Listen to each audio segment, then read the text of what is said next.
Well, hello, everybody. Thank you for joining us today. My name is Mark True. I am joined by Dr. Feng Chan and also by Mishame, who is a PhD candidate here at the Auckland Bioengineering Institute. And we're looking forward to sharing with you in this webinar today a little bit about postgraduate study at the Auckland Bioengineering Institute, as we refer to it, the ABI. We are a diverse research community based in the city of Auckland in New Zealand. And as part of that, we have 300 plus staff and students at our location in the city of Auckland. We hail from 40 plus countries, pretty much all around the world, as you can see on the map there. And because of that, we represent many different cultures, and this brings a very creative environment to the Auckland Bioengineering Institute. We would love to know a little bit about where you're from, and if you haven't already let us know, then do please let us know in the chat associated with this webinar. Also, please do ask questions in the chat as we progress, because we will look forward to, at the end, dealing with those questions and having a discussion between the three of us about those points that you raise. So as a research institute at the University of Auckland, we are internationally respected. We were established in 2001, and our main aim is to better understand, diagnose, and treat medical conditions using bioengineering and biomedical techniques, and also to look at help for living with disability or injury. Our research portfolios include science and clinical studies, implantable and medical devices, biosensors and augmented reality, data science, artificial intelligence and software, imaging technologies and analysis, computational biophysical models and digital twins, computational physiology, and biotech and animal health. So you can see that whatever your interests are in the whole field of bioengineering and medical science, we really have projects and research groups that are most likely going to fit into your interests, whatever they might be in this space. Fong, would you like to tell us a little bit about the postgraduate studies that can be done at the Auckland Bioengineering Institute, please? Okay, thank you, Mark. So we encourage all qualified kind of graduates to apply to study postgraduate research at the ABI. So we offer two programs, a master's and a PhD program. Here, I would like to first talk about our master's degree program. So typically, we are looking for graduates who have an undergraduate degree from a STEM-related subject. So this could be an engineering degree, a science degree, mathematics, health science. So typically this is someone who's gone through a 4-year kind of undergraduate degree in which you've had a kind of a significant research project in your final year. And this will allow you entry into our 12-month research-only Masters of Bioengineering. But alternatively, if you've only done perhaps a 3-year undergraduate degree and you are missing this significant research component, you can then enroll into an 18-month, year-and-a-half master's program, in which your first 6 months involves undertaking some, postgrad level papers, and these include physics of physiology or bioinstrumentation toolbox, and these are two new research papers that the ABI teaches that we've just started this year. But obviously there are many other research papers that you can take along the way. And then for our PhD program, the requirements are pretty similar. This will involve, your 4-year undergraduate degree. And I think the main difference is a slightly higher GPE or GPA grade and this significant research component. So this is just to demonstrate that you have some previous experience in research, and this will allow you entry into our 3-year PhD in bioengineering program. So what happens if you're missing this significant research project? Well, we offer an alternative pathway, and this is our new postgraduate certificate in bioengineering. So this is a 6-month program in which this will, after the completion of this postgraduate certificate, you will then enter straight into your 3-year PhD program. And this PG cert involves taking those 2 aforementioned papers and a small kind of bioengineering research project. And with a high enough grade, this will allow you entry straight into a 3-year PhD program.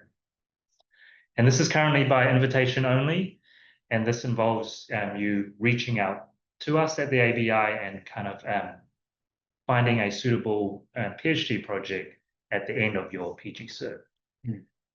Thank you, Fang. So studying or researching at the ABI is a rewarding experience. This is in part because you get to work with like-minded colleagues and you're supervised by research academics. And I really enjoy the supervision process where we get to work with bright, enthusiastic, motivated young people and see them discovering their talents as they grow into and move through that research experience. What about you, Fang? What do you enjoy about supervising students? I really enjoy supervising many students that are coming from different countries, different cultures. And also, I think I really like, it's kind of my way of giving back and kind of supervising the next generation of kind of bioengineers in New Zealand. Mm-hmm. Yeah, so we have a really supportive, a collaborative and a collegial environment. So, Michelle, can you just comment about how you have found, as a senior PhD student now, how you have found the ABI environment from a research perspective? From a research perspective, if you need help, it's given to you almost instantly. So you ask and you're given resources, help, webinar sessions, whatever you need to grow in your PhD. So you never feel stuck, I would say. You have a path that you can try, you have a person that you can reach out to, you have a session that you can attend or a workshop that you can go to. So resources are very readily available for you to just get them or get the help you need. Yes, and that's exceptionally important, isn't it? As you go through that research process.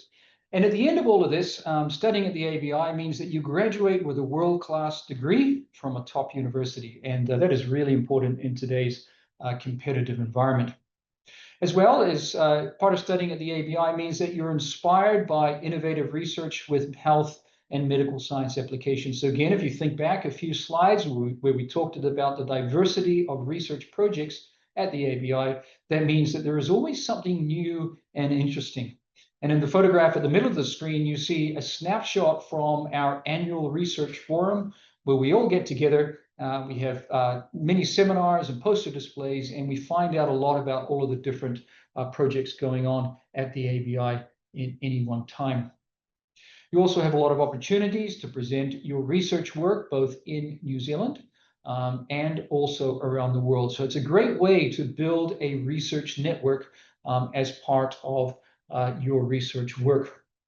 Again, you get to enjoy the diverse science, technology, engineering, and mathematics backgrounds of colleagues and their prior experiences. And I think it's fair to say that all of us have unique backgrounds in terms of the pathways that have brought us into research at the ABI. Some of those include engineering, others include medical sciences, mathematics, and so forth. And so there is a diversity of talents and knowledge that can be leveraged to help you in your research.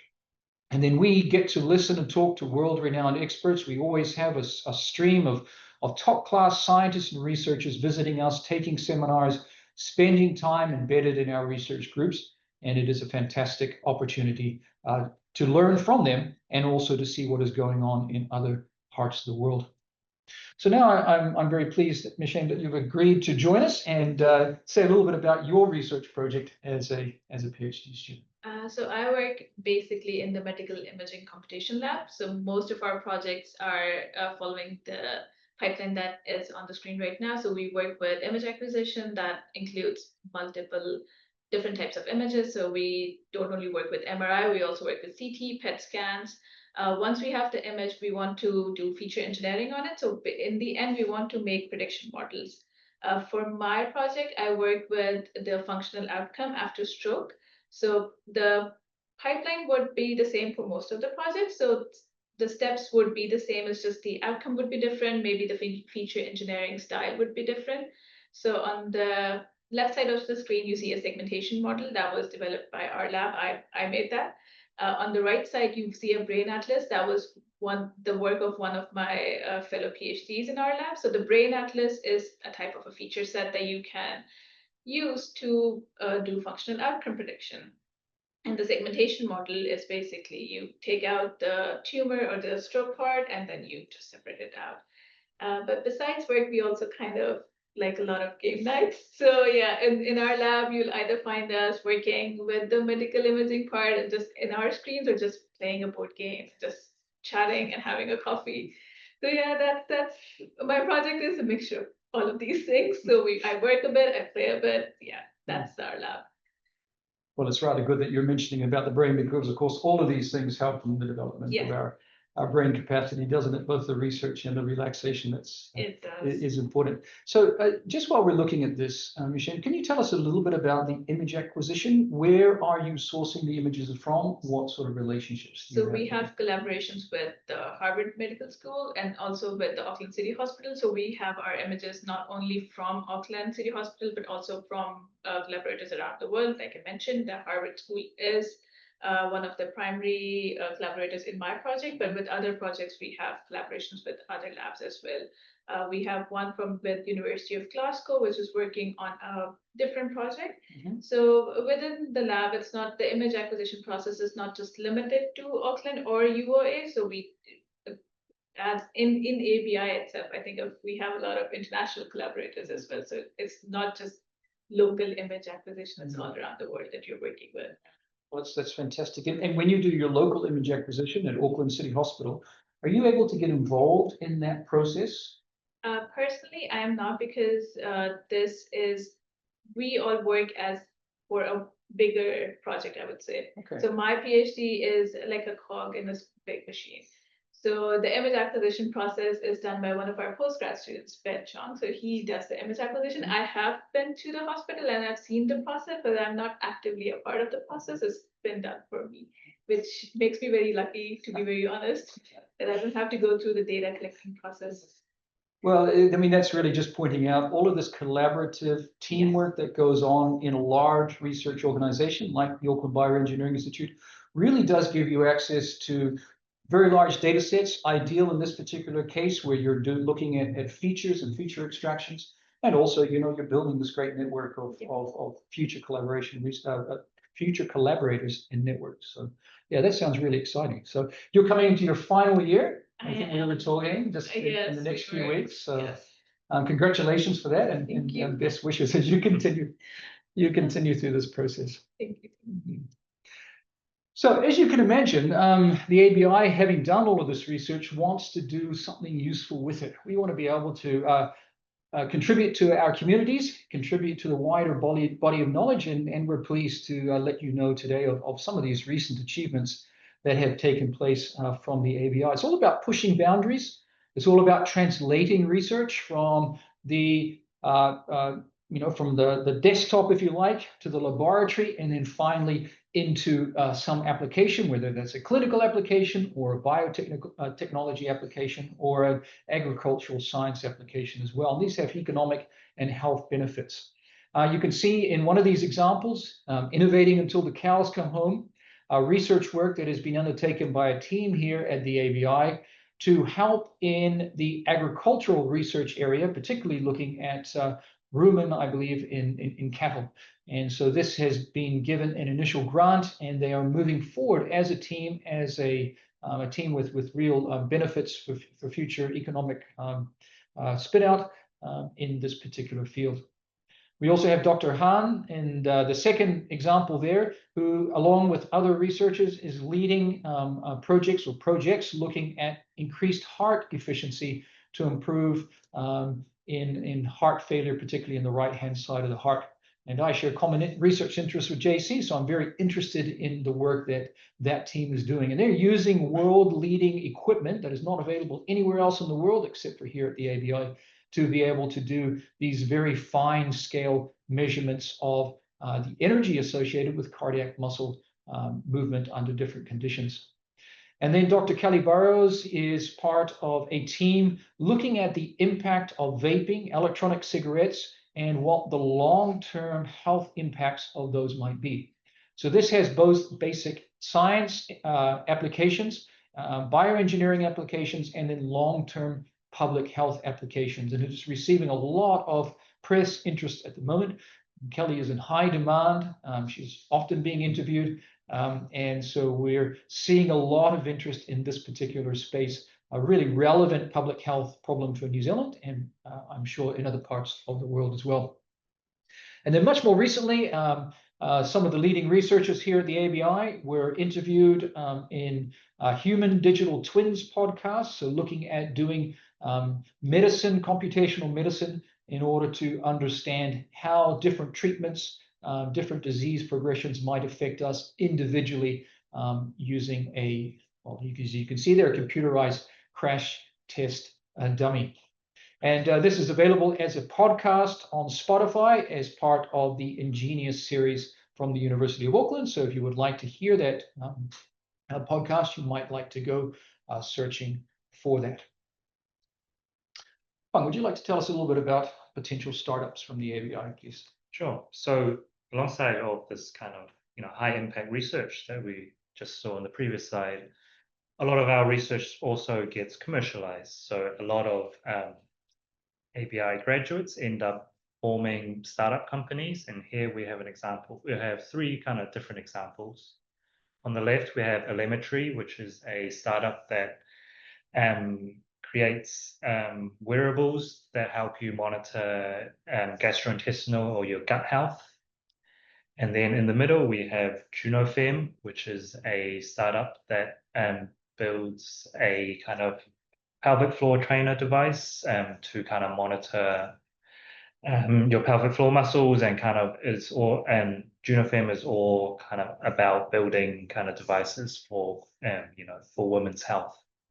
And then finally, to our right is a relatively newer startup company from the ABI, Katia Health, where they have created a very small kind of implantable sensor that can be implanted into the brain to measure pressures. So this has a lot of applications across different diseases, and I think currently they're getting a lot of press and a lot of initial funding to start building this sensor implant device. And they're undergoing clinical trials at the moment, actually, which I hear are going very well. So that's great. So we've already mentioned in passing that, well, not in passing, you mentioned quite specifically, Michelle, that that the ABI is more than just research, intense research and intense study. We really encourage all of our students, in fact, all of our institute, our staff included, to develop a holistic research experience as part of the work that we do here at the ABI.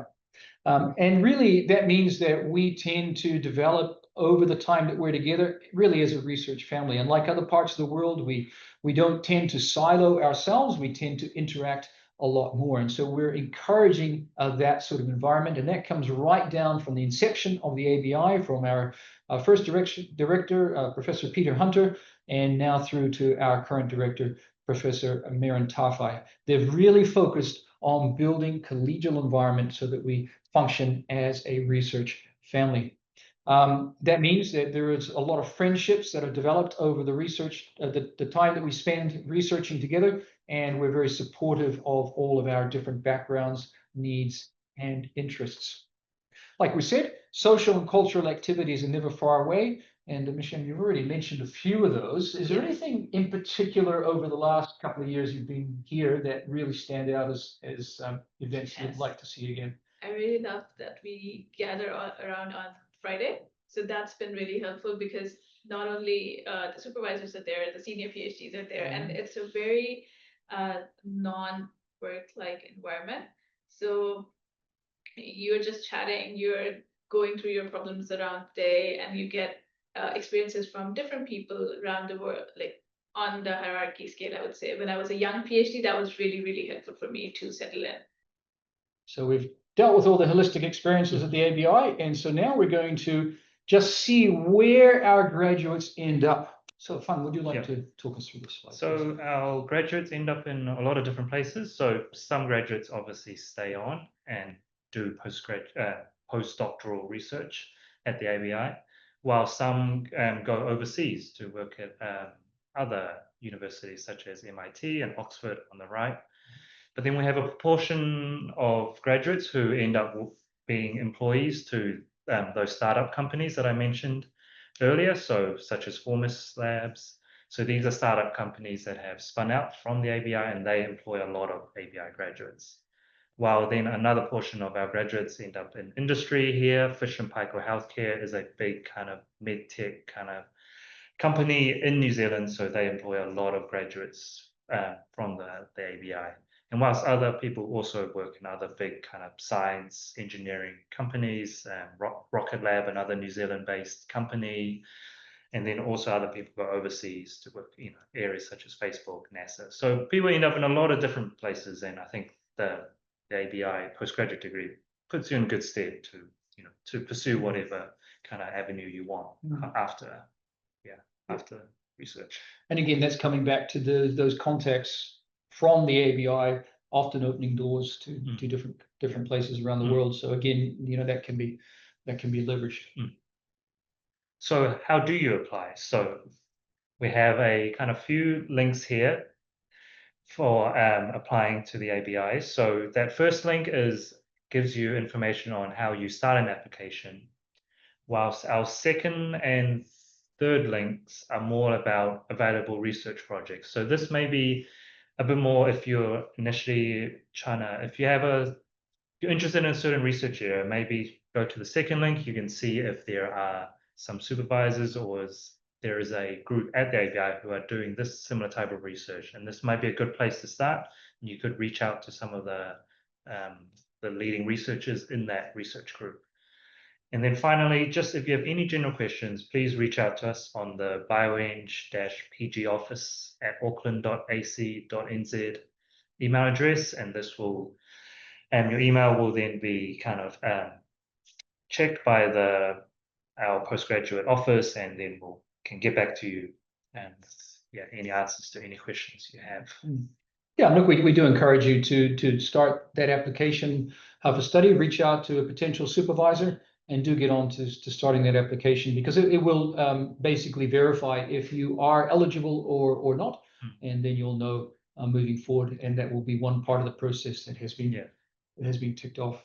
Yeah, so a common question we actually get asked is, what do you need to provide for your application? So typically, I would say the application process can take up to maybe 6 months, from application to getting all your documents approved from the university and then finding the right supervisor. So it's probably good to have these documents ready if you are thinking of applying to the ABI.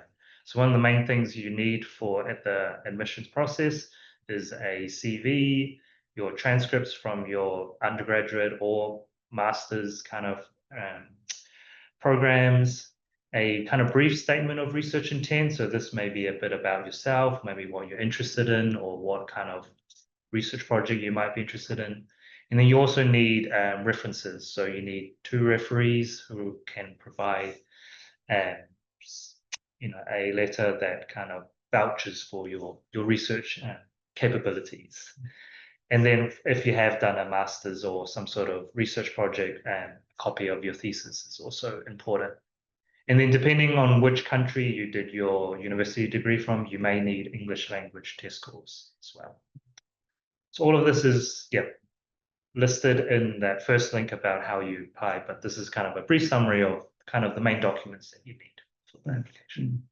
Yeah, we just highlight that research project, dissertation, or thesis again, because that is one of the prerequisites either for the PhD program or indeed for the 12-month master's degree, that you have that available. And because it needs to be at least at a B+ level, a pass-fail mark is not sufficient. So if it is possible for you to get a mark associated with that project or that thesis or dissertation, then that is really important. It is possible if you just have a pass-fail, if your institution just provides a pass-fail, that project or work can be reassessed here in Auckland. But what that does do is that elongates the application process significantly. So if on your side, you can get a mark associated from your institution for that project and that is by far and away the best way to go. Again, we emphasize that email address. Any questions, do just fire them off to that email address, and they will be dealt with. And at least you will be in our system expressing interest going forward. So that really concludes that formal part of our webinar this afternoon, but we are looking forward to hearing some of your questions. And so if you have those, if you've put some of those in, then that will be really helpful to be able to see what you are thinking, and we can deal with those. Some good questions there. Oh, good. So we've got a nice list here. I think Darren was asking you about if you're using UNIT for the segmentation. No, so we started with UNIT for segmentation, but now we build a model in the lab that we're working on right now. So we do work with UNIT, but not specifically. We have because I have a software engineering background, so we kind of developed our own thing. Well, it's really neat to see the wide variety of where you're all from. So that's many different time zones that are being covered. So thank you again for joining us. We had a couple of people asking about they couldn't find how to apply for the PhD, but it's under Doctor of Philosophy, is that right? Right. Yes, it is. So Ruben, who's kindly managing this webinar for us this afternoon or today here in Auckland, has put in those links into the chat. So please do follow those straight away. So there is a question about PhD positions available in medical imaging and computational lab, which is really exciting. So look, the best way forward is to contact your lab principal. Yes, that would be. I think the best way forward would be to just contact ABI, and then they can reroute you to the person that is the principal for this lab. Yeah. Or I can just mention my supervisor, but that may not be the principal right now. Yeah.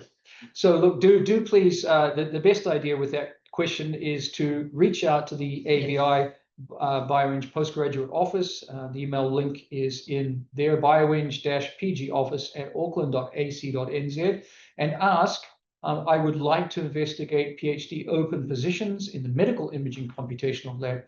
Can you please forward this on to the appropriate person? And that will get through to the people involved in that lab. We've got another question there looking at PhDs in cancer imaging. How do we go about? As there isn't an online application there for PhDs in that specific space. Again, I think your best option will be to put this into an email to the Bioeng PG office and say, this is the area in which I'm interested in. Could you please forward this on to the research team that is working in this space? And there is definitely a research team in this space. I know because my office is located next to their area. And so that email will get through to them, and any potential projects coming up on the horizon, or perhaps you might like to propose an area that you're interested in, I'm sure will be there. I just wanted to add one thing, because they mentioned imaging. I wouldn't think that just our lab is working with it. So there are a few labs that are working with cancer-based research. So you may not be, if it's just an imaging related question, it may not end up in our lab. It can end up in any other group that is working on a similar case. Just want to add that. Yeah, that's a very good point, Michelle. So there is certainly some overlap. I think the medical imaging space would be one of those spaces where there is quite a bit going on in different groups. So, and look, a follow-up question to that towards the bottom. You've reached out to some principal investigators and you haven't heard back. Yes, no, look, I can understand that problem completely. I have to say that one of the challenges of working in academic research is the deluge of emails that come. And this is why, if you were to send your area of interest or copy in the Bioeng PG office at auckland.ac.nz, that provides another pathway into that research PI. And so that's probably a good way to do it. And just say, look, I'm working in this area. I haven't had a response from this particular group. I wonder if you might forward this email on to them. Would you agree with that, Fong? Yes, I think so, because I think this allows our administrative team to kind of keep track of all our inquiries, and also maybe this will prompt them to maybe remind some of those PIs to respond to certain Yes, requests. yeah, So I think it just provides a bit of a backup as Yeah. well. Yeah. That's right. Well, it would certainly work Yeah. with Fang and I, because we're both on the postgraduate committee, and so the associate director postgraduate, or the team as it comes through that email, would be able to eyeball you and I and say, hey, what's going on with Yeah. this particular email? So that would be the way that I think we would approach that, using that particular email address. Look, there's another good question that's there, and it says, how is funding awarded? So Fang, would you like to just give some comments about funding for postgraduate work here at the ABI? Yes, so I think that the third link that I had there is a link to some funded projects that are currently available. So these are projects that are typically maybe awarded through a grant, a government grant or other research grant, in which the principal investigator is looking for a student to join to do that particular project. So funding means your tuition fees are covered, and you also receive a stipend. So the stipend kind of cover your living costs, and almost like a salary to do research and also get a degree out of it. So these are for funded projects, but there are also other opportunities to apply for the university doctoral scholarships and other opportunities. So I think, yeah, like we always end up saying, I think if you are interested, I think just reach out to our PG office, and then, yeah, we can potentially put you in touch with the correct people, or, the kind of appropriate people, and then, yeah. But then, yeah, typically, projects have some sort of funding, or you will be receiving some sort of stipend.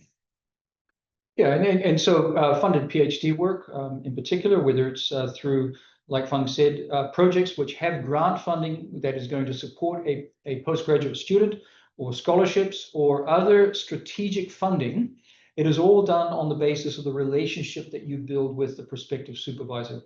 And so as you build that relationship, you might then go in and make an application for one of those particular funding routes.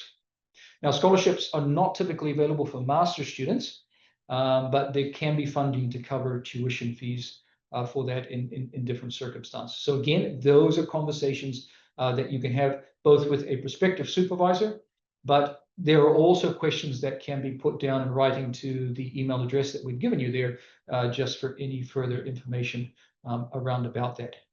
Now, for students that come in from overseas on student visas, that student visa allows the individual to look for up to 10 hours of work, part-time work per week.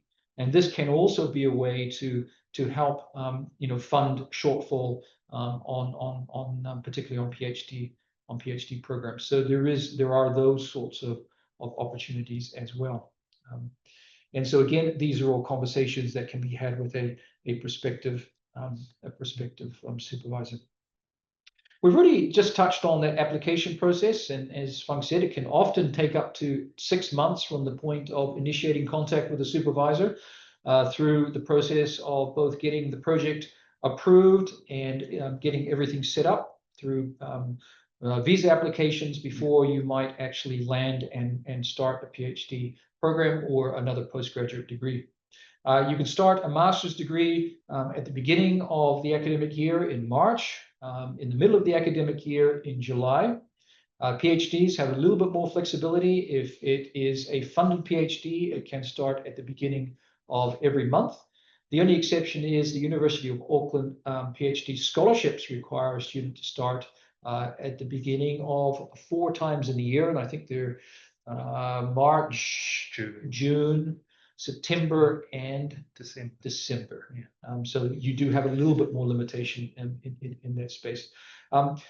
One thing to look out, because often you might get to the end of a calendar year and think, you know what, I might like to consider PhD study, say at University of Auckland at the ABI, and you go ahead and make your application to the university for a PhD program. That period through January, February, it can take a long time to get those applications processed, in part because we are in summer holidays at the beginning of January, which doesn't help. But then there's just a deluge of applications through the month of January.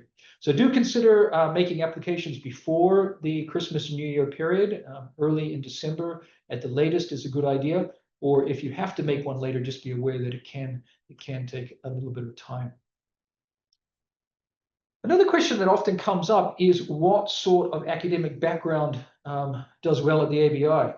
So, Nisham, what sort of background did you have before coming? I have a computer science background, so I have no bioengineering, no biomedical background, and it helps. I have in my lab, one of my senior PhDs has physiotherapy background, so everything just gels well together, and it helps. We all help each other out. We learn, and I don't think there's a specific background you need to have to get into ABI. You can, as long as you can offer some expertise to the project, I think it works. Yep, I think that's a very good point. My background is engineering, but certainly not bioengineering. In fact, my first postdoc was in geothermal engineering, so quite different. Fung, what was your background before coming?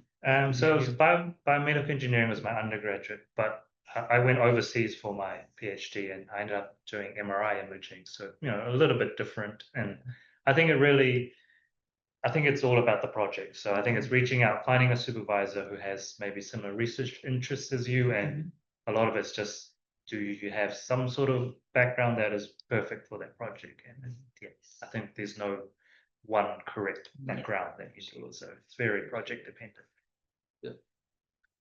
Sometimes people are interested to know if they are in fact in Auckland, whether or not they can drop by for a visit and just sort of chat face to face about possibilities. And absolutely, we encourage people to do that. Again, you can reach out to that email address, bioeng.pgoffice@auckland.adc.nz, and say, look, I'm in Auckland, or I'm in another part of the country, I'm visiting Auckland, or in fact, I'm just on holiday from overseas and I'd like to drop in and see what sort of projects, programs, opportunities there might be for study. Then please do reach out, and I'm sure that we will be able to make an appointment time and show you around a little bit and talk about some of those possibilities.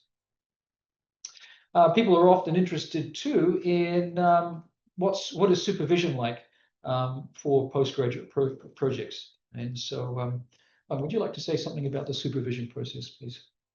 So the policy at the ABI is every project has at least 2 supervisors, and at least 2 of those supervisors are also staff or researchers at the ABI. So you would typically have a main supervisor, and then you would have 1 to 2 or 3 co-supervisors. So this allows you to have more than one person that you can reach out for help on your project, and this typically the different supervisors bring different experiences or background for the different components of the project. So this kind of allows you to have your own little team around for the project you're working on.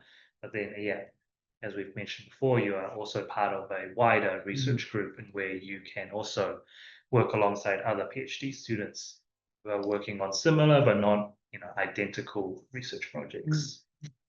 The supervisors have you got? I've got work, Yeah. and then I have an advisory team as well. Yeah. So I have a lot. Yeah. They're not full of information. Yeah. Nope. Yes. The article writing process is a process. Very good. When you start a PhD at the University of Auckland, your first year is known as a confirmation year. And so in that confirmation year, you have up to 14 milestones that you have to meet. There's 10 basic milestones, and then there are typically 4 additional milestones that are unique to the Auckland Bioengineering Institute. These often include writing a comprehensive literature review, and then a couple of milestones that are based around research output. And the idea is that at the end of that first year, your confirmation year, you have you get to give a presentation, a seminar, and then you have a meeting with a confirmation advisory panel, and they will go through to make sure that you have reached your targets and milestones. They will ask you how the process is going. They will ask if you have any issues associated with supervision. They will then ask, all in private, of course, they'll ask your supervisors any issues that they might have. And the whole idea of this process is to make sure that your progress academically is going well, your research progress is going well, but also that we identify any potential pastoral care issues, any potential risks or issues that might be coming up before you get too far into the PhD. And then if that all goes well, the advisory committee can then recommend to the university that you move from a provisional confirmation to full confirmation in the PhD program, and that you move on to your final 2 years as a full PhD candidate. So that's a really important road mark in the PhD study process. And most students look forward to it with some intrepidation, Yeah. and also with excitement, because it means that you are taking a big step towards that final PhD. But there's certainly quite a bit of work goes on in the last few weeks before the confirmation. It is really period. stressful for the first years, but once you've crossed that milestone, you feel like you have stressed for nothing, because if you have consistent progress, you have something to show for your provisional year. It's just that obviously we're first year, so it's stressful. But once you've crossed that milestone, you know why that was needed. Yeah, exactly right. There's a question here in the chat about project pages being updated. They are updated on a cycle, but you're right that sometimes projects are filled, and we do need to be mindful of pushing out to make sure that those projects are removed. On the flip side, of course, it does give you a bit of an indication about the research field that a given PI is interested in. So you should always feel, even if that project has been filled, that you can reach out and touch base with that PI and say, hey, I'm interested in this field. Do you have any other opportunities? They may say, well, I don't have anything at the moment, but I do have a colleague who is working in something similar you might like to discuss with him. So again, it is really good, I think, from your point of view, and also from our point of view, as we look out for great postgraduate students, to have as many conversations as we can. And it's been my experience that most conversations that we start often end up in positive outcomes, both for potential candidates like yourselves, and also for project teams, that we are involved in terms of getting great graduate students.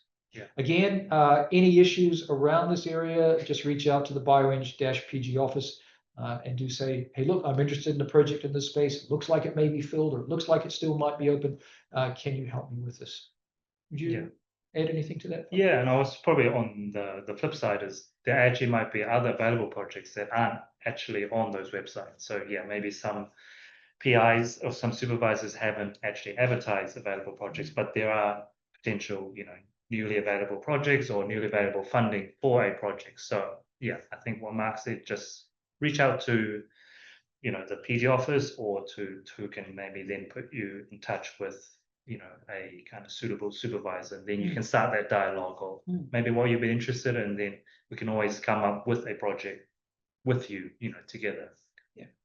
Yeah, and look, a lot of supervisors will have some ideas that are bouncing around in the back of their head, and they'll, they won't have brought those ideas into a full-blown project, but the right person contacts them and says, hey, I'm interested in this area, and they go, well, look, this is an opportunity. Let's start a conversation, and they could lead somewhere. I had that happen to us a month or two ago, and we've just picked up a really fantastic PhD student.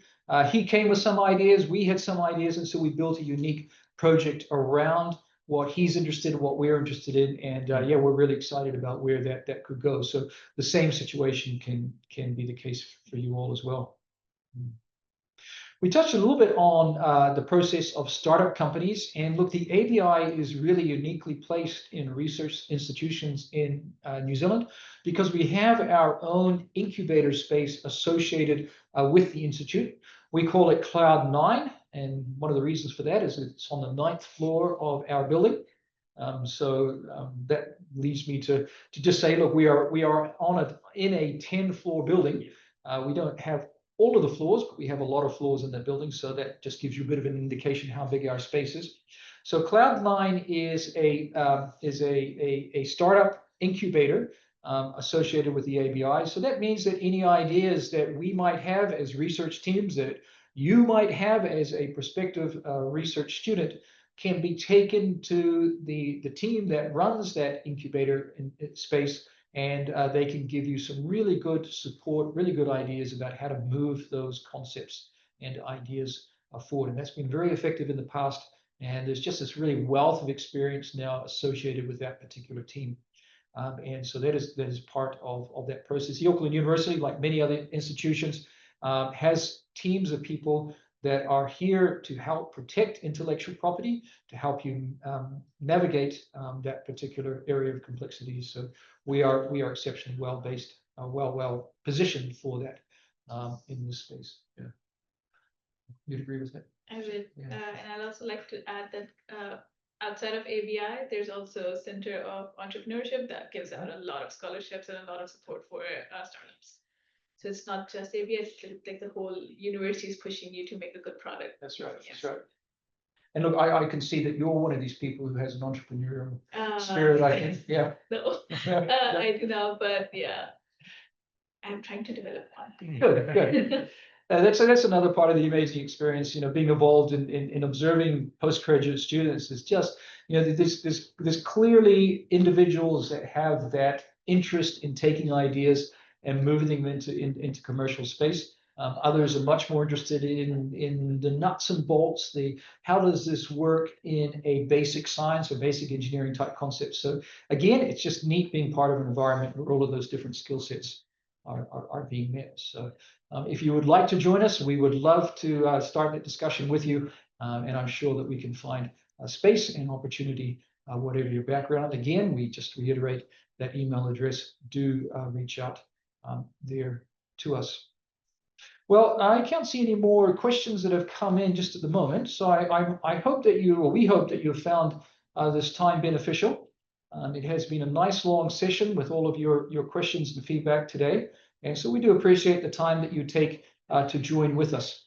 Again, do reach out. There's plenty of opportunities to find out more about what is going on. And wherever you are, whatever the time of the day it is for you, on behalf of Fung and on behalf of Jim, we really want to just wish you the best for the rest of the day and for the rest of your studies at the moment, wherever they may take you. And we would love to see you in our neck of the woods at some stage or other in the future. So all the best, and thank you so much again for joining us today.